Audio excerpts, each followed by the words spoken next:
Let's see how to integrate this function. If you notice carefully, the differentiation of log x is nothing but 1 by x, which is present right here. Okay, so by the rule of U substitution, what we can do simply is just put log x is equal to u. Why do we do that again? Because we have the differentiation of log x present right here.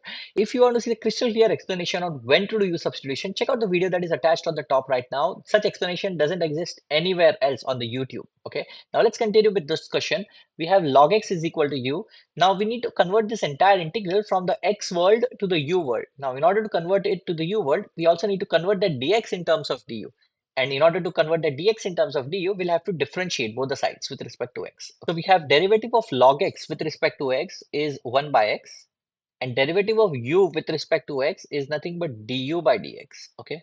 Now if you observe this carefully, in order to convert the dx in terms of du, we'll need dx, and in the denominator I also have x. And if you see here carefully, I have x over here and dx over here. So what I can do is just multiply the dx on the left hand side, and that will give me dx divided by x is nothing but du. Okay, so I'll use this equation of dx over x and convert that dx in terms of du. I hope that makes sense.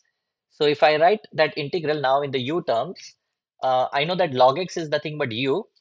So this will become u square, and the dx divided by x, is nothing but du.